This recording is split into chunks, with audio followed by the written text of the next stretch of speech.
How's it going, guys? Welcome to my channel. In this video I will be teaching you how to match a subject with a background image using Photoshop.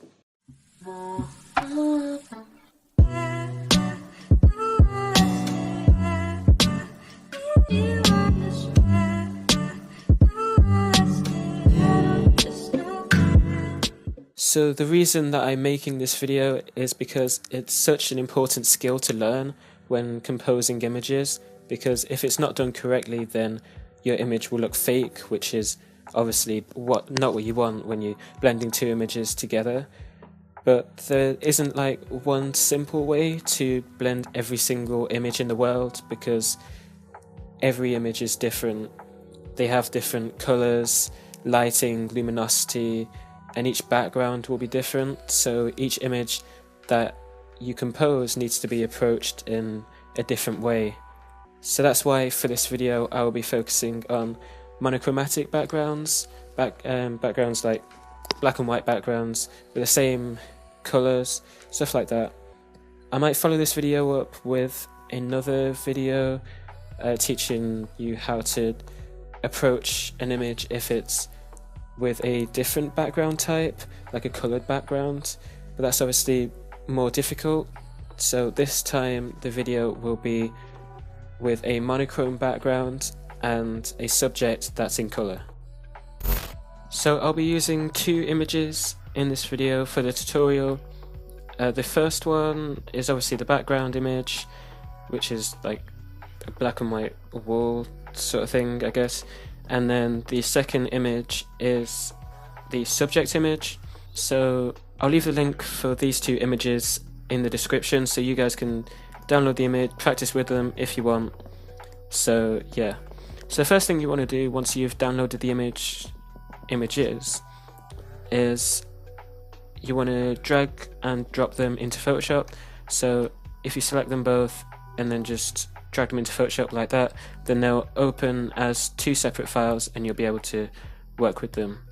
So the first thing we're going to do is, obviously we don't want the background on this image because obviously that doesn't match. So what we're going to do is select the image, and what I'm going to be using for this is the magnetic lasso tool. You can use like whatever you want. Obviously you can use the pen tool, the quick selection tool, and other stuff as well. So I'm going to be using this. So if you're using this, all you need to do is just draw a line around the outside of the image and follow the edge around, and it should automatically connect the dots and select the image for you. But if it doesn't, if you get to like a sharp corner onto the image, then Photoshop doesn't always recognize that, so you have to click and select it manually. I've messed it up really bad, hold on. So obviously that hasn't done that great of a job of selecting it. Most of the time it selects it better than that, but that's a really bad selection. So what I'm going to do is I'm going to use a few tools. I'm going to try the polygonal lasso tool. Actually, I'm going to use the pen tool, and I'm just going to select the parts that it hasn't selected properly. So that bit on the hat there, wait, select it like that, and then you're going to select all around here, and then you're going to subtract that from the selection. So just tick that by the operation subtract from selection, and that's going to deselect the area that you just selected from the current selection, because it went a bit wide there. And same here, just click on a point and then drag your mouse to curve it, and then follow that round, and right click, make selection, and then subtract from selection. So what I'm going to do when I've selected most of the image, obviously there's a little bit here where the hair isn't completely selected, so I'm going to fix that after. But once you get to this point, what you want to do is you want to create a layer mask by clicking this button here. So instead of just deleting it all, so you can go back and forth between that, and that's going to help us with the next part, which is cleaning up the edges here. What you want to do is grab the brush tool, and then if you want to add something to the selection, you want to paint white, and then if you want to subtract from the selection, then you want to paint black. So just using those two, you want to just select the parts that you didn't select, and vice versa. So as you can see, everything is selected perfectly. So once you've selected your selection, your subject, then what you want to do is go into filter and convert for smart filters, and that will turn it into a smart object, which means when it's rescaled it won't lose any quality. So once you've done that, you want to drag that onto your background image. So once you've got the image onto your background, then you're going to want to resize it. So obviously that depends on what you prefer, but if you just think how tall the person would be compared to the wall in real life, then that will give you an idea about how big you want the subject to be.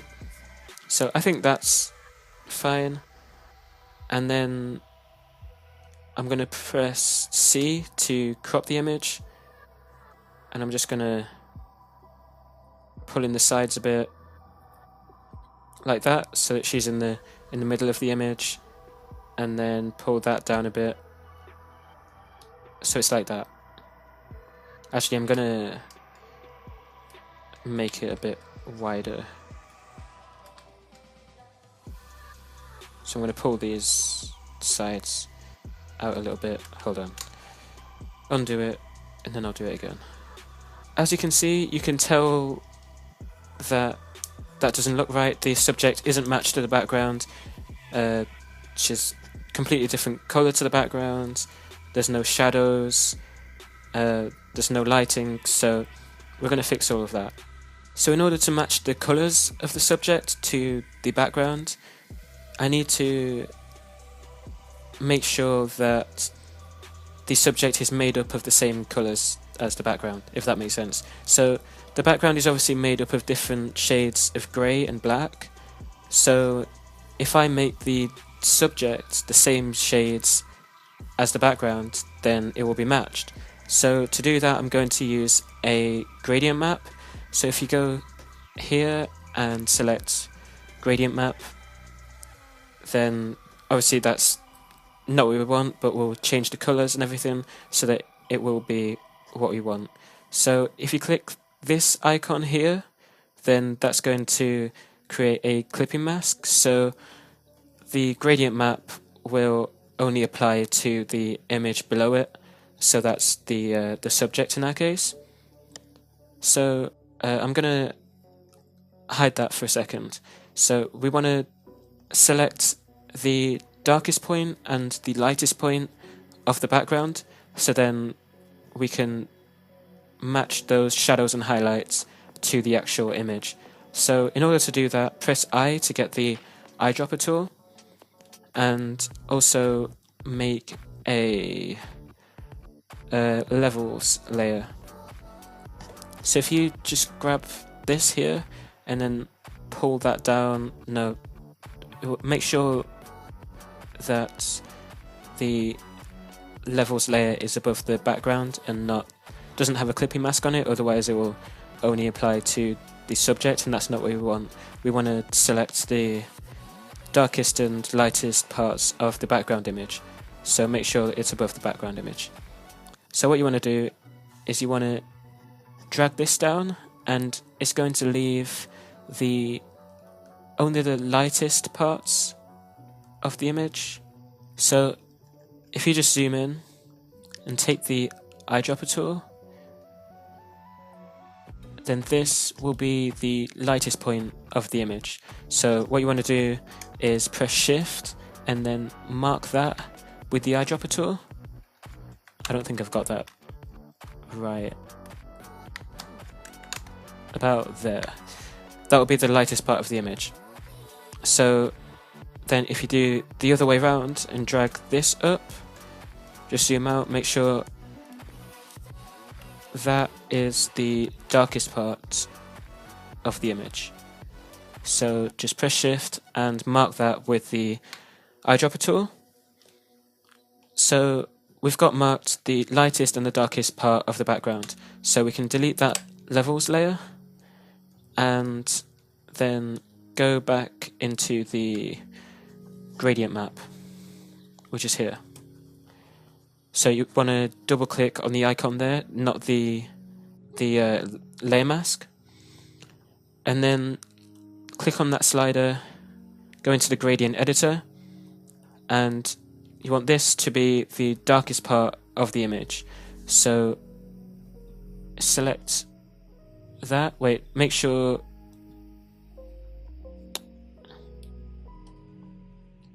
you're selecting that icon, otherwise it will only select white. So click there, that's the darkest part of the image, and then there,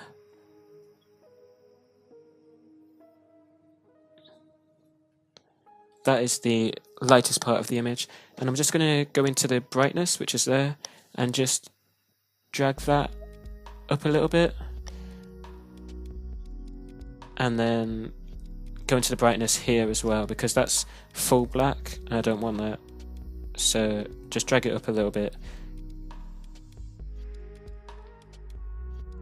about there.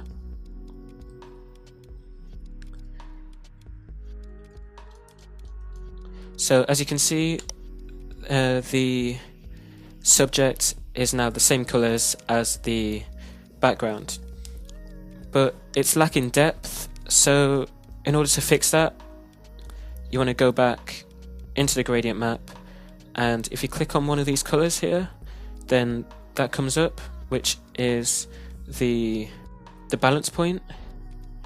So if you click and drag that just down here, about there I guess, about 72%, then that gives the image more depth, so it matches a bit more to the background image. So the next thing you want to do is create a shadow, because obviously you've got a light source, so the subject is going to cast a shadow. So right now there's no shadow, so that looks unrealistic, because obviously if you're taking a photo, then the subject would be casting a shadow. So in order to do that, you want to double click on the thumbnail to the right of it, and then go into drop shadow. And wait, I'm just gonna go back. Wait, no, it doesn't matter. Go into the drop shadow, and you want to select the angle of the shadow. So wherever the light source is coming from, you want the shadow to be there. So I'm going to have it about there, and then decrease the spread to 0, and I'm going to increase the opacity to 100, and just here I'm going to select the color of the shadows of the actual image, so it's not full black, it actually matches to the image that you're working on. So in order to do that, just take the eyedropper and click on the shadow of the image. Any part of it's fine, and so that will actually reflect the shadow that you're making. So I'm just going to increase the distance to about 80, and then leave the spread on 0, and maybe increase the size a little bit as well. If you just drag that over here so you can see properly, just drag it until it looks realistic. So I think that looks good. So the shadow is cast on the wall. It looks pretty realistic. So once you're done, just press OK. And as you can see on the actual image, it's light around the edges on the left. So that doesn't look right because there's no light. That's why the shadow's being cast. So you wanna fix that. So in order to fix that, you want to create a new layer above the subject but underneath the gradient map, so you're still keeping those same colors. And then select the brush tool by pressing B, and then resize it and decrease the flow to about 30. And what you want to do is just paint around the left side of the image. No, not that. You want to select a color from the shadows again. So just click on there and then select the color you want. And then just make the hardness 0. And I think that's it. Yeah, just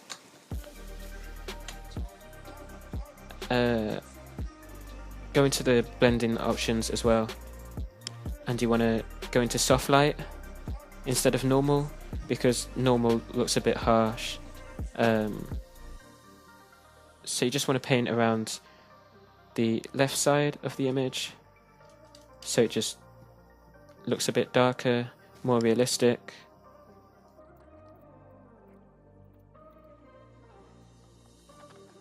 So as you can see, that looks a lot better already, I think.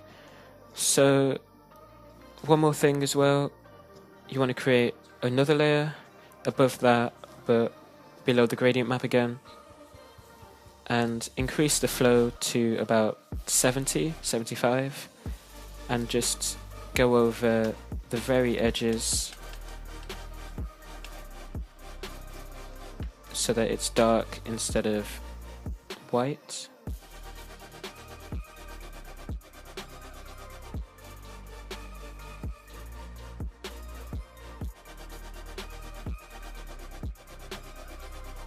So that looks a lot better and more realistic. So now you just want to go back into the gradient map, and you might want to make it a little bit darker. So to do that, you just drag the black up like that, how you want it. I think that looks good. So then the next thing you want to do is you want to go back into the drop shadow and just adjust that again. Just make sure it's right. And I'm going to try normal. Yeah, that looks a lot better. If you try the normal blending mode.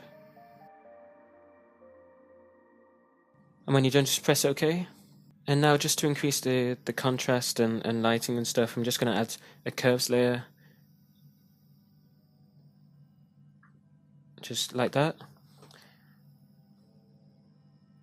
And then, so it all looks matched, but in order to help it match a bit better and to make it less boring, because obviously it's just black and white right now, you might want a bit of color. So some ways you can do that might be to add a color lookup adjustment layer, or a gradient map, or something similar to that, just to give it a bit of color. So what I'm going to use is a color lookup. Just click there, or go into here, and where is it? It's there. Just click that, and just go through these and choose which one looks the best for you.